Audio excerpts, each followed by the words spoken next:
Yeah, I think with risk, since seems to be the common theme here, is just like sometimes it's worth it, and sometimes it's not, and sometimes you don't even take a risk and you end up getting punched in the face. Like one of the things that kept coming through my mind during this conversation, especially like, oh, I'm gonna get into the ocean, I might get bitten by a shark. Okay, well, there's a risk there. I had some friends of the family. It was actually the girl who sold us our house when we lived in Denver, and she lives outside of Denver in Elizabeth, which is, like 40 minutes outside of Denver, kind of in the country. It's east of the city. And she was sitting there on their deck with her son and daughter, and just like hears a sing, and a bullet hits a foot above their house. So they're in this is like suburban to rural, not in the city or anything like that. And come to find out, like, some people were shooting 2 miles down the street, wherever it was, and like an errant shot. I don't know how this person ended up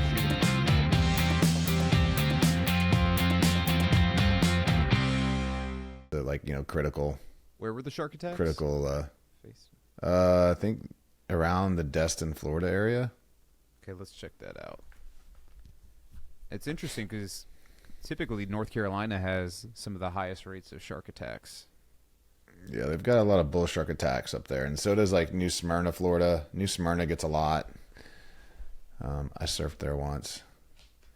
Yeah, they got a lot of sharks there. Yeah, it's generally the Atlantic side over the coast or the Gulf. So Panhandle. Oh well, it looks like that was the Gulf this year, or so far. Yeah, I mean Yeah, I don't know what the concentration is of Gulf side of Florida versus Atlantic side. I mean, I know there's bull sharks on both sides. So where there are bull sharks, there will be attacks because they're super aggressive. Yeah, I mean, with us having we just put an offer in on another house in Florida. And Okay. maybe we'll get it, maybe not. But that's always one of those things, like, you get in the water and you're willing to accept the risk, but the chances of you getting attacked by a shark are, they're not inconsequential, but they're pretty low. I did hear a statistic, though. Somebody was like, you're just as likely to get hit by lightning as attacked by a shark, and I'm pretty sure that's not true. Yeah, I've heard the same thing. I've heard you're also more likely to die from bee stings. I don't know if, from a percentage standpoint, I don't know if it's true or not. I just know, like, the more times you go into the ocean, the more your percentage, your chances increase. Yeah. And there's probably certain times of year that are more Summer. More sketchy than others, certain times of day. Yeah, for sure, summer. Cause like, you don't really want to be out just splash around the ocean at dusk. Like, that's around the time where, like, they get confused. They also get confused during stormy waters. So that's another good time to potentially have a problem, which is when you have a lot of surfers out there. Because of the swells. Got it. I was like, I would think that being in the water during a storm is probably never a good idea. Yeah, that's why you probably don't get as many, because there's fewer people, and surfers are up on top of their boards for the most part. But I mean, I was surfing Daytona Beach over close to New Smyrna on the tail end of a storm, and we had a bull shark that came right up to us and swam around us a couple times, then went away, which was super unnerving. How big? Big enough, bro. It was like at least 7 feet, 8 feet. Oh, jeez. Yeah. Big enough to make you feel small. Yeah, big enough to going like, this thing could kill me. Like, it could kill me. Like, it's that size. It's that, that powerful. Fortunately, it was only interested. It was curious enough to check us out, not curious enough to see if we were on the menu. But, so there's that stuff. I just think it's like a lot of things where if the risk is so high that participating in an activity like going into the ocean is just obviously a dumb thing, probably shouldn't do it. Like wingsuit, right? All those guys who are diving or skydiving with wingsuits, I mean, I would never. And it's crazy that they do that kind of stuff. Because I think, like, I saw a statistic that says one in 20 people who, like, participates in wingsuit activities will die. So pretty high mortality rate. Same with base jumping. It's like 1 in 50. Yeah. Yeah, I don't know. I guess it all depends on what you're living your life for, right? I mean, I can speak to the surfing one because I did that for a lot of years. And it was always in the back of my mind. But I think that one's easier because you just, you don't see the sharks really. You do sometimes, like every once in a while, like you might see one, or you might even get bumped by one. Like I got bumped once. Like that was, and I don't think it was a dolphin. Like I'm pretty sure it was, it was a bump. I had been surfing in Surfside, Texas. There was this, so there's the jetties that go out, and it's basically there's like a ship channel that essentially comes in, and we were on the left side of the jetty, and when it gets really rough, like you can walk out to, you don't have to do it with rough, but like if it's gonna be a pain in the ass to paddle out, you can walk down to down the jetty and jump off and save a lot of energy. Well, on this particular day, the wind and the surf everything was coming from the perfect directions, and so the waves were actually rolling into the inside of the jetty, which I mean only happens like once in a blue moon. I've only seen it 2 times happen. And the waves, because it's coming into the jetties, like it cleans up. So like everything on the outside of the jetties was like 12 foot, but all closing out and just smashing into each other. You couldn't really do anything with it. But on the inside of the jetty, like it was rolling in and cleaning up. So like you could just literally see the humps, like of the waves just coming into like on the inside of the jetties. One was beyond excited to see that. It was actually the first time I'd ever surfed it. And so I'm jumping in, I catch my first wave and I ride all the way in. And there was this one area I was told to not go to. And I thought I didn't go to it, but I went exactly the wrong spot. And I did like the Nestea plunge off the back of my board. And there were all these rocks just below the surface of the water, like with barnacles and stuff on them. And I don't know if you've ever been in an area where there's barnacles, but man, and if you're wet, like they'll just slice like right through your skin. Oh yeah, I have a huge scar on my knee from when I was 4. My brother and I were playing at the beach, and his bucket got swept away by the waves, and I was trying to be super valiant and save his bucket and jumped straight on barnacles. And yeah, 36 years later, I can still see the scar. It was pretty bad. Yeah, it's not fun. It basically serrated my back. And it was like legit bleeding. Like I started to paddle back out and someone was like, yo, bro, like you need to not be out here. Like you were really bleeding. Like sharks, like whatever, you need to get out, go get that taken care of. And like, I was so pissed. I was like, you gotta be freaking kidding me. Like, this is never happens. Like, I don't know if this is ever gonna happen again. So I get out, and at the time, I don't know if it's still there, was a little store. And I went up in there and they actually had super glue. So like I waited until like it stopped bleeding, and like I super glued this thing like with a ton of super glue shut. And and it wasn't really on my back. How'd you super glue your back? How do you do that? I had somebody else, someone help me do it. I was like, geez, man. Like, it was like lower back. I had lower back. I was just laying there like, all right, dude, like just put the super glue in, like fill it up, like let's, hold it closed. And at that point I was like, all right, I might still bleed a little, and I don't want people to see it, so I'll put my wetsuit on, even though it was borderline. Like it wasn't cold enough to where I would have worn my wetsuit, but if it's between that and not surfing, I'm like, all right, I'm going to put the wetsuit on. So I put the wetsuit on and covered up, and I get back out there, and it must have opened back up because, there was definitely blood that was kind of running out from the bottom of the wetsuit. And I'd been out there for like 30, 40 minutes, finally surfing this point. And I was sitting there and something came up and knocked my leg like up in the air, like out of the water, like, where knee comes up. Like, you want to talk about like levitating? Like I was on a shorty that day, so I couldn't even really get, no, I wasn't. I was actually at my Stewart. The shorty was the one that happened in Florida, but I was on my 9'4" Stewart. So I was able to get fully up on my board. And I was just like, oh, like, you gotta be kidding me. So like, that was the first time that I'd ever, been bumped. Like I never actually saw it, so I can't say with 100% certainty that it was a shark. We weren't really seeing any dolphins. when we were out there, and the fact that it bumped me and I never saw anything, I was like, and it was one of the things. It felt like an underwater log. It felt like I had got hit by something that was very solid. Just came and just bumped me right in the foot, and then it could have just as easily like just taken a nip out of my foot. But yeah, high risk behaviors, man. That's when, like, you don't think about it because it's like you don't see the sharks. They're there, but you're thinking about the wave and having fun.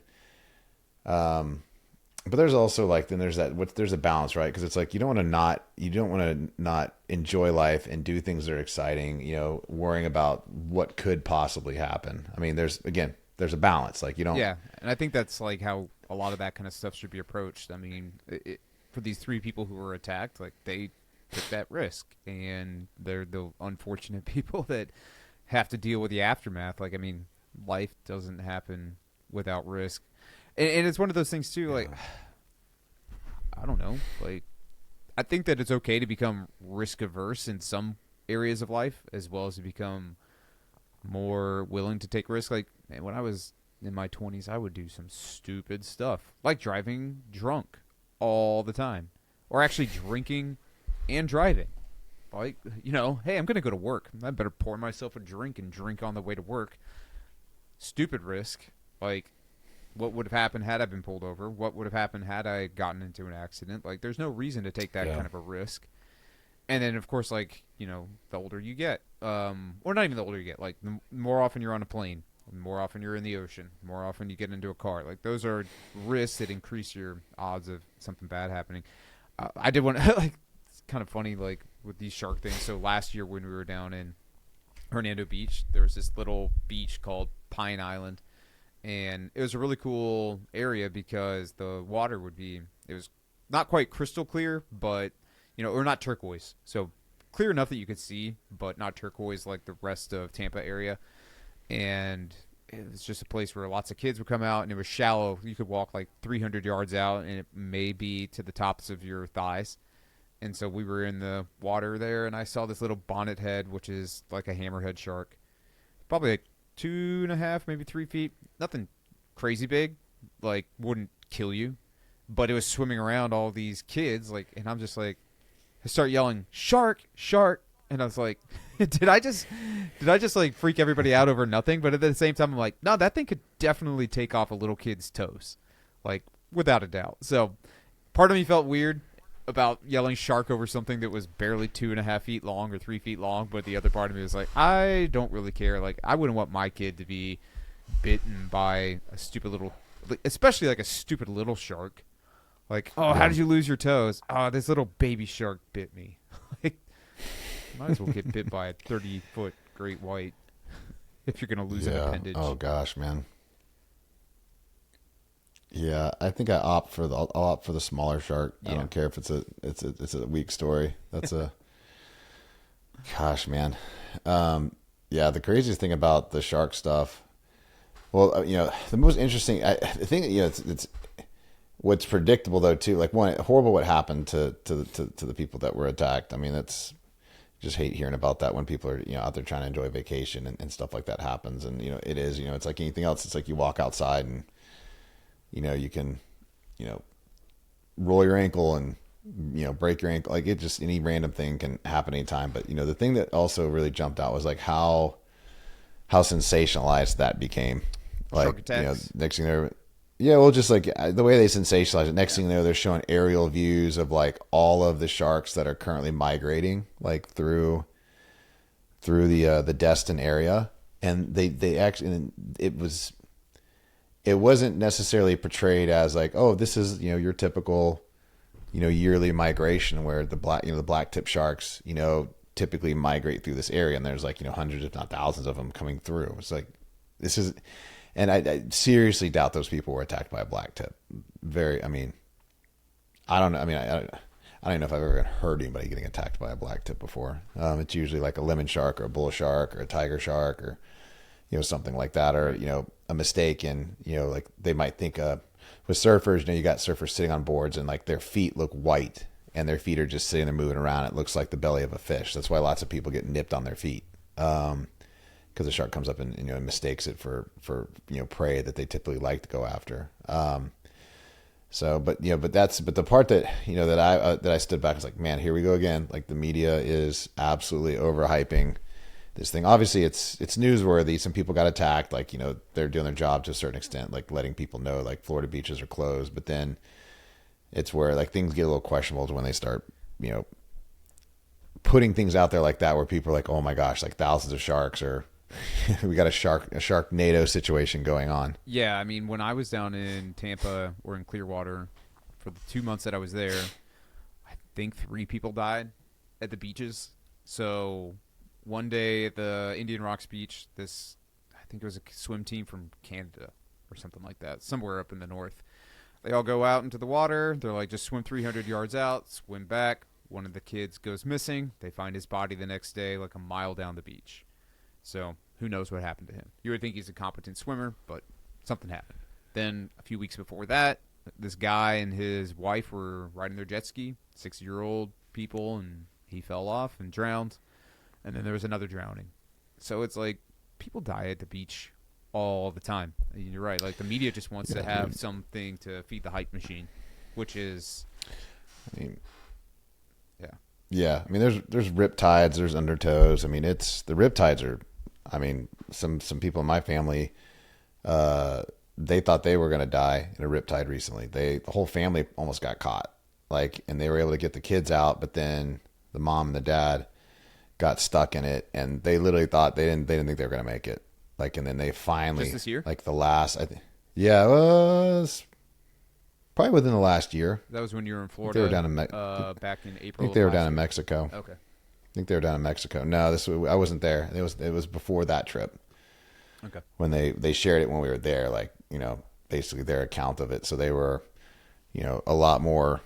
I think they were, championing and letting people know, like, hey, like that Riptide thing, it's real. Like, it's real. You get in it, like do not fight it. Yeah. You're along for the ride. Oh no, for sure. Like I know, having read a news article about what to do in a Riptide. Just go perpendicular or parallel to the to the shore. Don't fight it. Just wear yourself out. Just let it take you out, and then go down.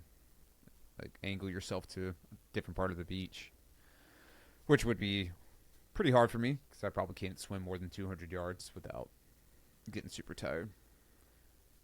Yeah, which and I think it's a good metaphor for life. I think whether we're talking about like somebody going out and doing high risk behavior or just living life in general, it's like the stuff just happens, and sometimes you get taken along for the ride, and it's sometimes like you can get off, right then and there and make a decision to do something different, or sometimes you got to ride it out and just stay in the game long enough to be able to make a different decision. Yeah, I think with risk, since seems to be the common theme here, is just like sometimes it's worth it and sometimes it's not, and sometimes you don't even take a risk and you end up getting punched in the face. Like one of the things that kept coming through my mind during this conversation, especially like, oh, I'm going to get into the ocean, I might get bitten by a shark. Okay, well, there's a risk there. I had some friends of the family. It was actually the girl who sold us our house when we lived in Denver, and she lives outside of Denver in Elizabeth, which is like 40 minutes outside of Denver, kind of in the country. It's east of the city.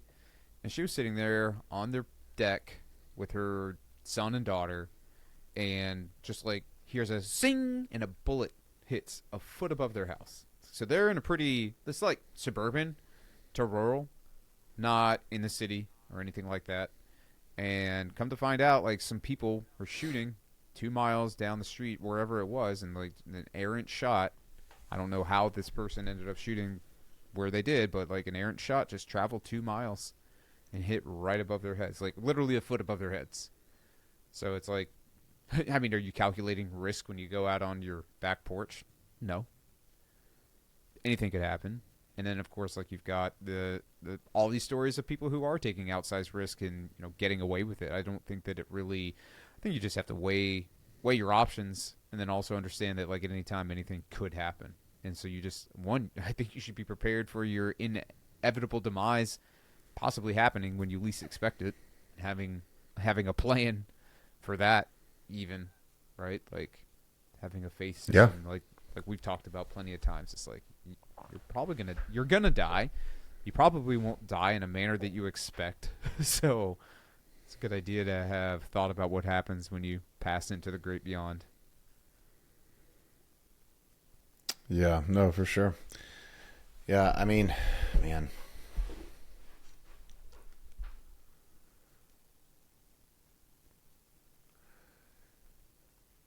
I mean, the risk thing is interesting. Like I watch, the way my kids, like I just, I think back on when I was a kid, and it's like everything, like I feel like almost everything we did was risky. Like we were jumping off the roof onto the trampoline, like we were building these BMX bikes, these BMX bike ramps that like we had no business trying to launch ourselves off of these things. We built skateboard ramps back in the woods, like we we're, grabbing on the back of cars and like, riding on these cars, like on our skateboards, and people not knowing about it, like without helmets. Like just, it was like everything was like basically centered around like just doing like, it's just like, you're just sitting there and like ADD or ADHD takes over and you're like, oh, this is a great idea. I'm just going to do this right now. I'm not even think about it. We're just going. And obviously that's like the far extreme to things. It's interesting watching like, I don't live in a rural area anymore. I live in a rural area now. I don't live in a suburban area anymore.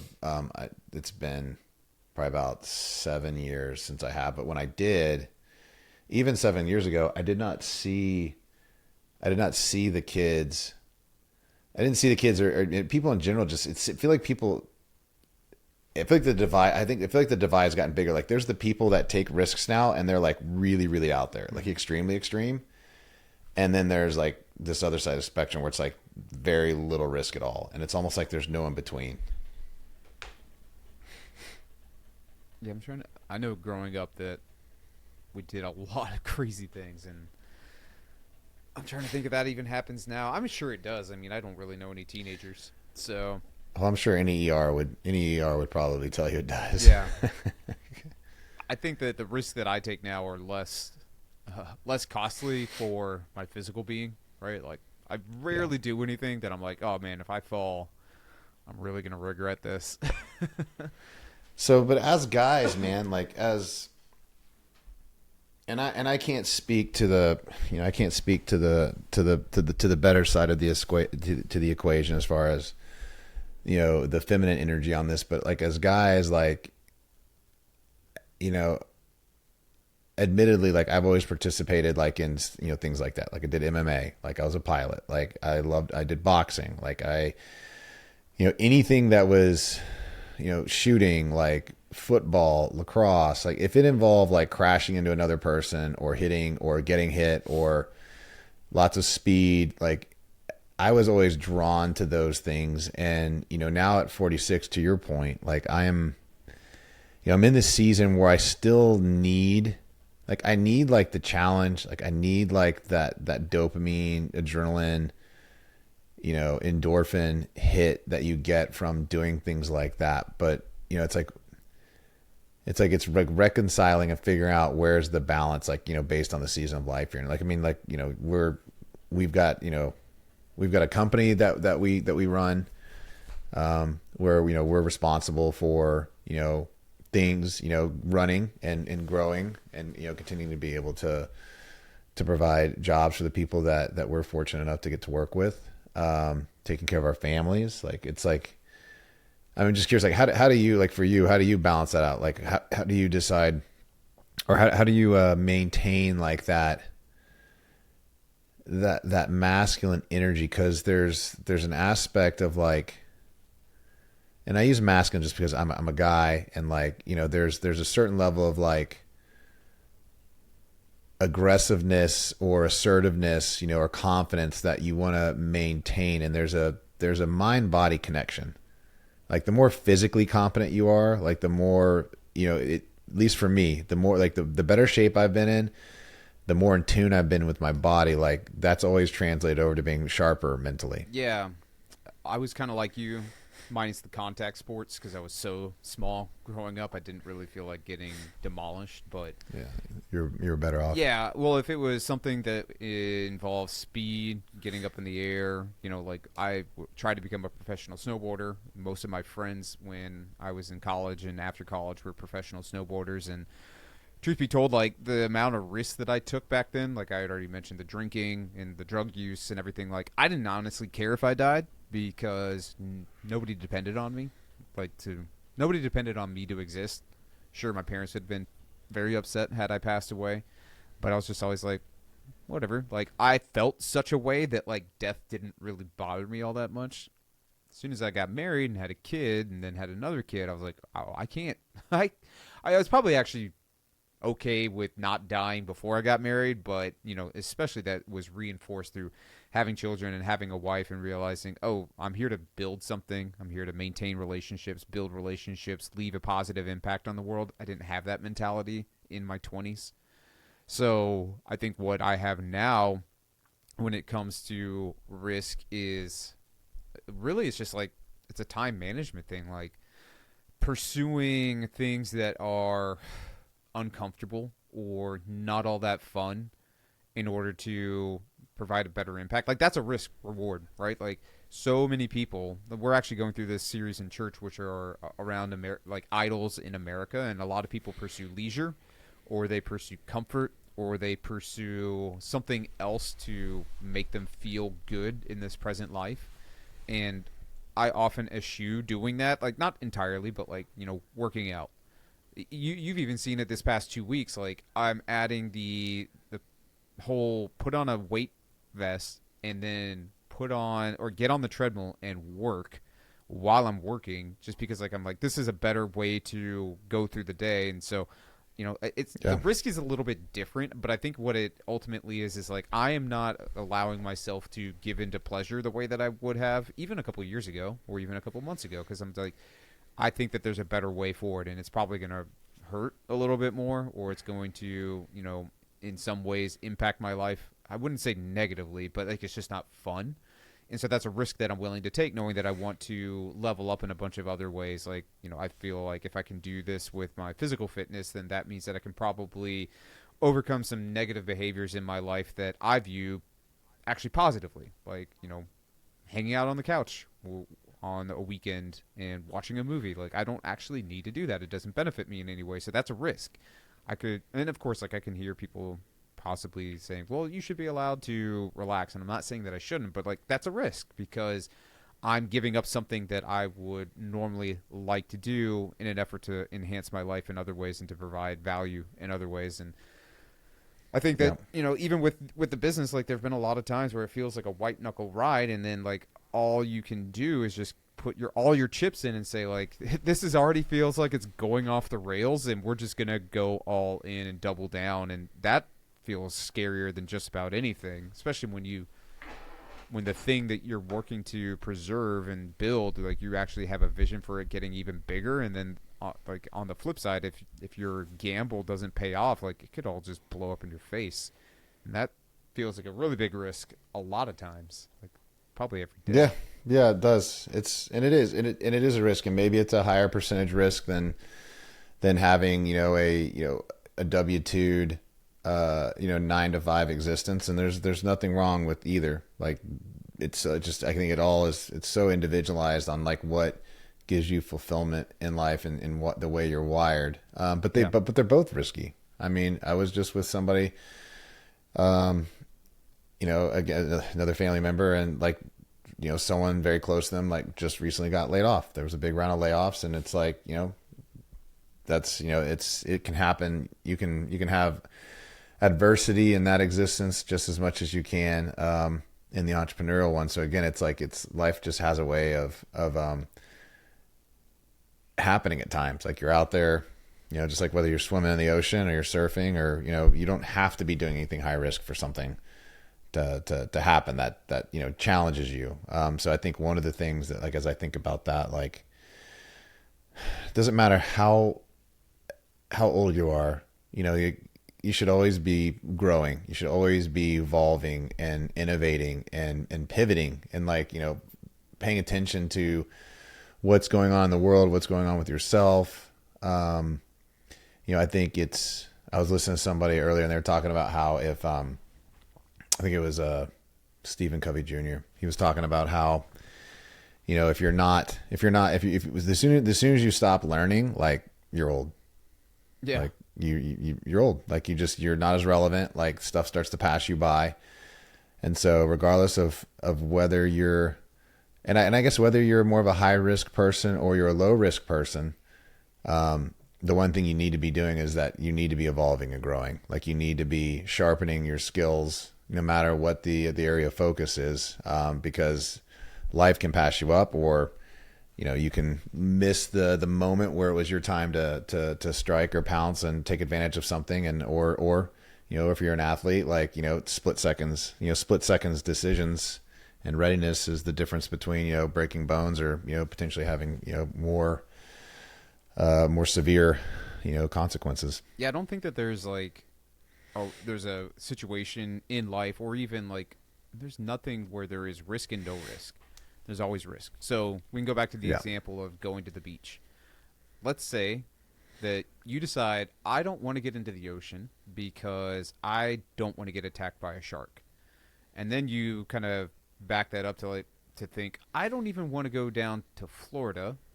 Let's say that you live somewhere in where I live. Let's say you live in Iowa and you have this thing where you don't want to go to Florida because there's a chance that you might go to the ocean, and if you go to the ocean, you might get into the ocean and you might get bit by a shark.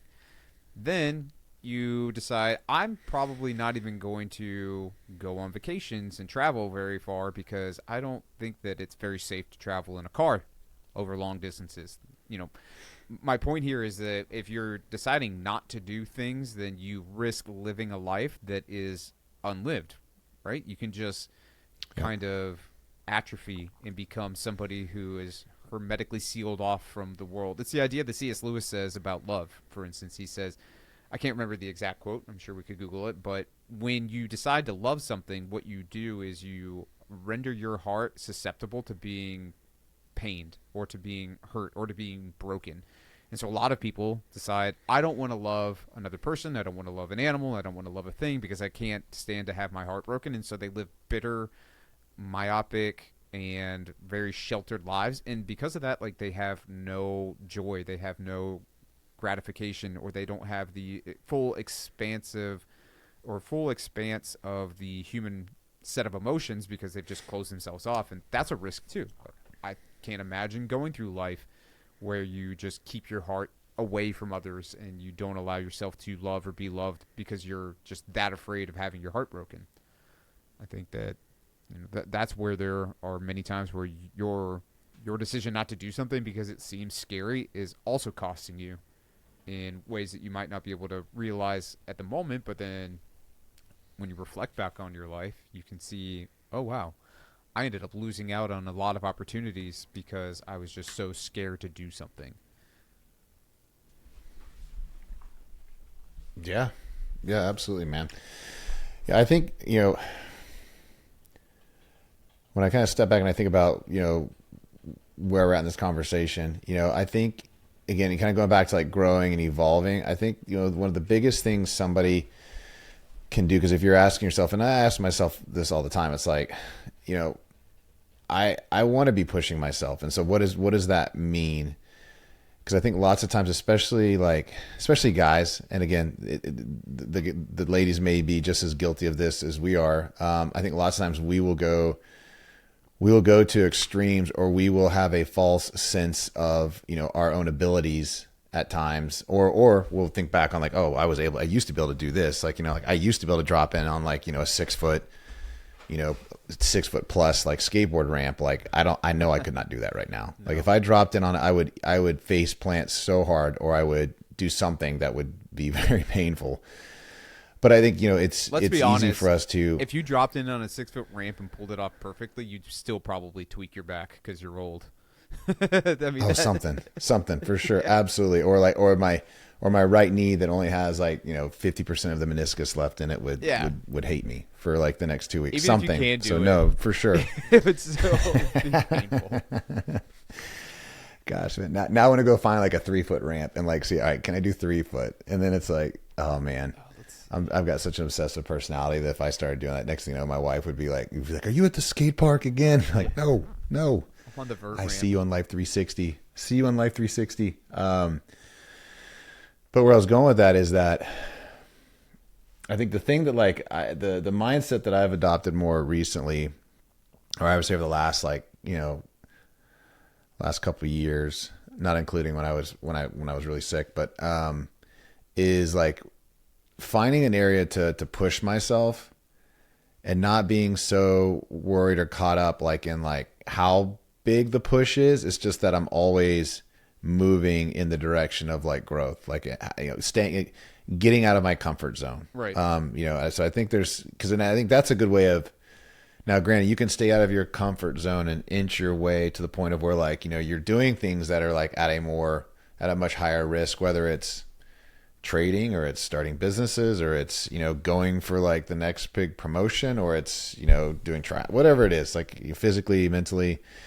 But I think for me, that's the area where like I've been able to find a good balance of getting that reward, that you get from pushing yourself and then proving to yourself that you were able to do the thing. I've definitely identified that that's something that in the seasons of life where I haven't been doing that, and I look back on going like, it was one of the main contributors to, why I didn't have a lot of satisfaction with what was going on. Like there was like I kind of lulled myself into where, inertia started going the wrong way. Because like you're either growing or you're regressing. You can't really stay like in this homeostasis of like where everything's just you can just ride and coast. Yeah, I think one of the places that many people don't take a risk where they really should, and is inside of their relationships, especially inside of marriages. People often throw around that statistic around how 50% of marriages in the United States end up in divorce.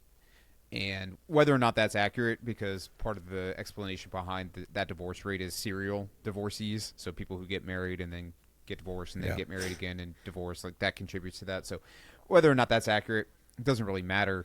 I'd be willing to bet that in many of those marriages, the reason for the divorce is because people weren't willing to risk inside of the marriage. I've had in the past 9 months where my wife and I have been deliberately working on our marriage and taking risk. Like, it's so funny too, because before I got married, I would have never thought the things that we're doing in our marriage would be risky. For instance, telling your wife how you actually feel, or having your wife tell you how she actually feels. Who would have known that would be a risk? But it is. And you see so many people whose marriages end up being nothing more than a partnership of some sort because they're not willing to risk letting their real needs be known, or to tell the person that they're living with how they feel, what they need, what they want, what would improve their relationship.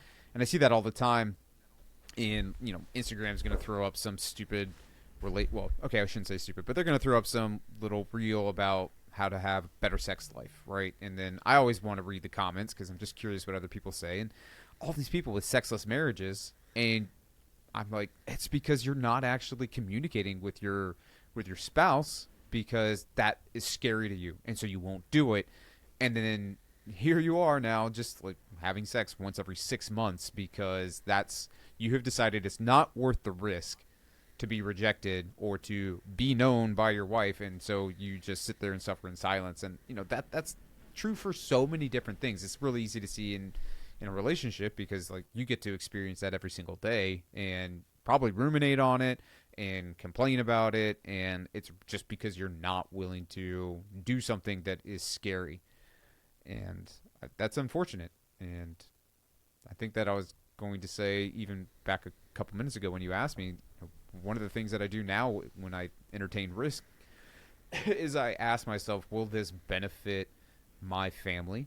Will it benefit the people that I love? And will it benefit the people that I work with? And if I think that the upside is absolutely and probably exponentially, then that's worth a risk for sure. And if it's maybe it'll do something, then I'm probably not even going to swing for the fences, because like, why would I? If it's going to be risky, then it should have some really serious upside. Yeah, yeah, absolutely. No, and I love that you brought up relationships. I mean, I think that's another one that whether you're our generation or an older generation or a newer generation, like you know there is a lot of risk in relationships. And to your point, the high divorce rate in the country, that by the way is, if not just as high for Christians, as it is for the secular, for the secular members of society. Like it's high. And I think you're right. I think it is. I think people aren't willing to take risks. I think there's a vulnerability component there. I think ego plays a lot into it. I think people lots of times get the communication one's probably the communication is probably the biggest part of that. To your point, just willing to talk things out, being to express their needs, express things that they don't like, it's, and then also, and I think in a willingness to change, I think a willingness to change the way you do things, to, and be able to make an assessment of like, I know, like, I mean, I would say since I've met my wife, I've constantly been trying to improve upon, not like not like that I wasn't good enough beforehand, but more of like I know the kind of man that I want to be, and and I want to be the man that's perfect for her. And so there's give and take. It doesn't mean that like if there's something she doesn't like, it's always fair or correct in the moment, but we have those types of conversations where it's like, I'm constantly trying to figure out like, what's and what my wife needs today versus next month could be completely different. Like, so it's like, there has to be a constant reassessment of what's going on in someone's life. Like, where does my wife need support? Where is she trying to grow? Am I aware of that? Are the things that I'm trying to do grow at odds or in conflict of where she's trying to grow and push herself? Like, or does she need more support with the kids, and I'm oblivious to it because I'm stuck in this sprint over here? And like, do we have like, our, like our process, for lack of a better description, where like, these types of topics come up? But I mean, it really does all center around communication. And, I think that is definitely a massive part of it for sure. Yeah.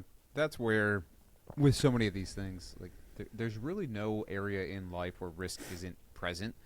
And I think if you're going to try and live your life to minimize risk, then that's a life unlived for sure.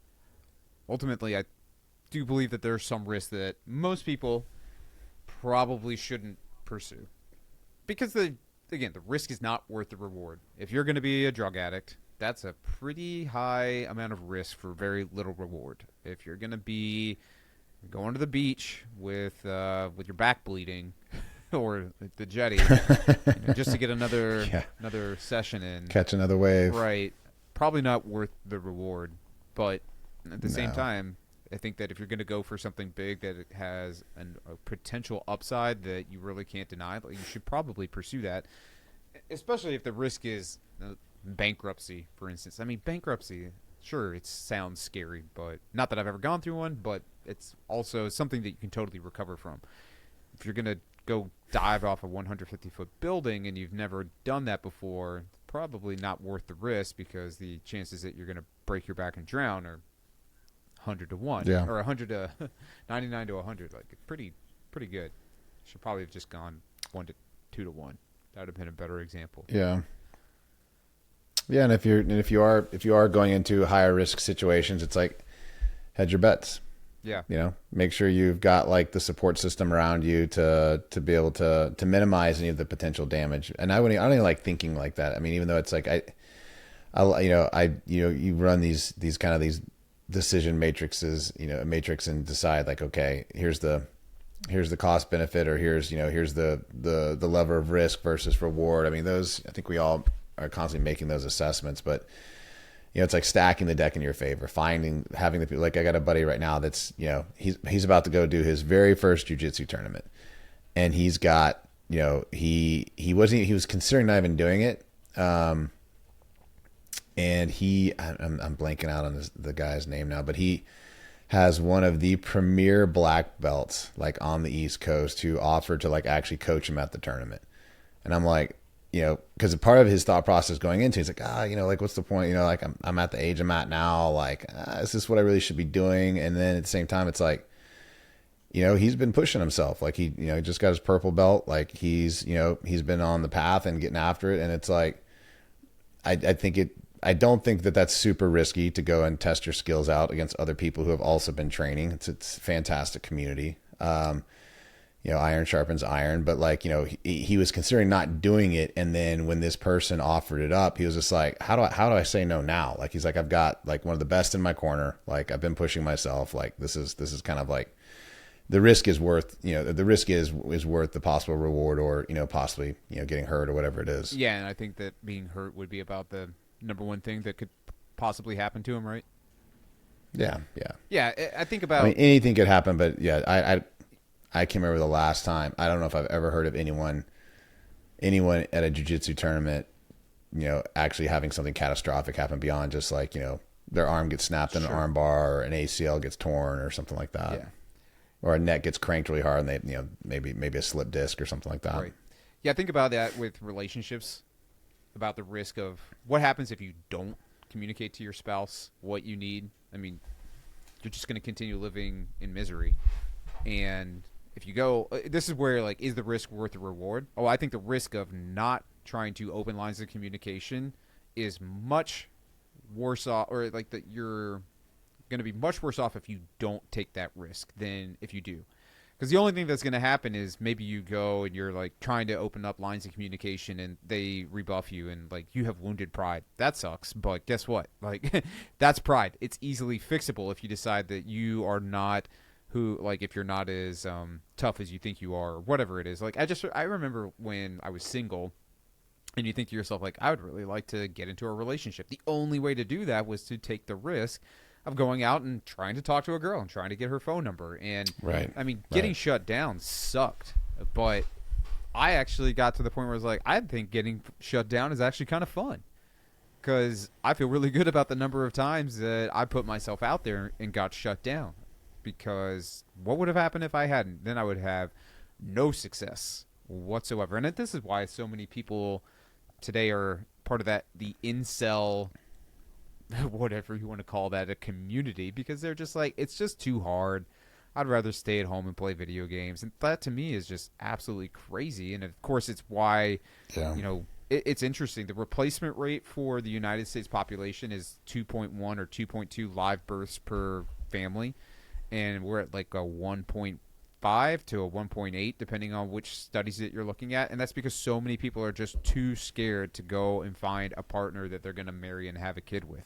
So actually committing societal suicide by not taking the risk of trying to talk to somebody and form a relationship. And then, of course, like we have so many marriages that are also floundering and stalling out in other kinds of relationships just because somebody is thinking to themselves, it's too scary to try and actually talk to my spouse about how I feel. I mean, I get it.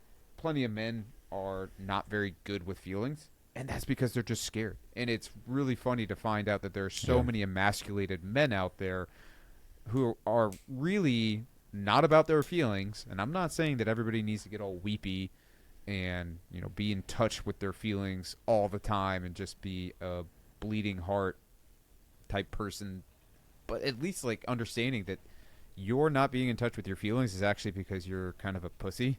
it's important to know because like that's the risk is like go ahead and get in touch. I mean, if you're not willing to confront your own emotions, I mean, it's I do think there is a certain level of I mean, I don't want to use the word courage, but like, it requires a certain amount of mettle to like really look yourself in the mirror and like be willing to have like that conversation with yourself, So I think it's got to start there first. And then once you're having that conversation with yourself, there's a certain level of awareness. Then you really can have the conversation with somebody else. And then, when you yourself you can make different decisions. And then, if it involves another person, then you can collectively make different decisions. And one thing I wanted to go back to that you were talking about a second ago is, when you were, approaching girls and trying to, whether it was, get a date or get a girl's number, whatever it is, like, being willing to fail, like like that's growth. I mean, I'm going to go back to, I was with my jiu-jitsu instructor like a few years back. He was watching me, and he's like, man, he's like, why are you resisting getting tapped out like so hard? Like, one, he goes, you were expending so much energy. He goes, but also you're getting so fewer reps. Why are you afraid to get tapped out? Just get tapped out. Like, get it over with. Like, and then start over. Like, and you will learn, you will progress through, you will progress through these different techniques so much faster. So hold on, I don't actually, because I don't do jiu-jitsu. Does that mean like if somebody had you in an arm bar or something like that, you were doing all that you possibly could not to have to tap out? Yeah. Okay. And yeah, and in that sense, you're not. I mean, so yeah, it would be that, or like, rear naked choke or whatever it is. Like, but you're resisting it. Like, they're probably gonna get it. It might take them a few minutes, but it's like, why waste that few minutes like fighting that? Got it. Let them have it. Yeah. Like, let them have it. Like, let go of your ego. So as soon as they start stop having, cinching in on your neck, just tap, and then you can go. Just tap. Just be like, you had that, bro. Yeah. Good job. Like, all right, cool. Let's start over. Okay. Like, and you can immediately. And so instead of like having that 30-minute roll, and you get like 4 sessions, 4 like legit rolls, like where like, from start to, to submission, like you get 10, maybe you get 20, like depending on who you're rolling with, And so for me, like that kind of like it clicked. And then it was like probably like a couple months later where like, I was like, wait a sec. Like, I mean, and I've always tried to be aware of like, it's okay to fail. It's okay to make mistakes. Like, that's how you learn. But like, it just was more reiterating like, man, like that's like, it just made me think about, where in my life am I resisting getting choked out on something that like I should have allowed myself to get choked out on like two months ago. Like, how much more would I have learned if I would have stopped resisting or fighting that thing and just being like, all right, like this technique isn't working. Like, I need to try something different. Like, instead of floundering with this thing and just kind of doing it over and over again. Like, so what book do I need to get? Like, what YouTube video do I need to search out? Like, what mentor do I need to, have a conversation with? Again, all like in the effort of like growing and evolving, but like, fail faster. Like, that was, it's good. Failing is good. Yeah. Like, it's more data. The more times go ahead. Yeah, I was just gonna say, it's the grit versus quit philosophy, where sometimes it's better just to quit something so that you can move on to the next opportunity, which is like, yeah, that's a risk, because especially inside a business, there's so many times where you spend all this money and you're just throwing bad money after good, because you're just thinking, oh man, I can make this work, I can turn it around, and then it just becomes a colossal waste and ends up burning to the ground anyways, and it would have been better just to ditch a long time ago. Mm-hmm. Yeah. Yeah, 100%, man.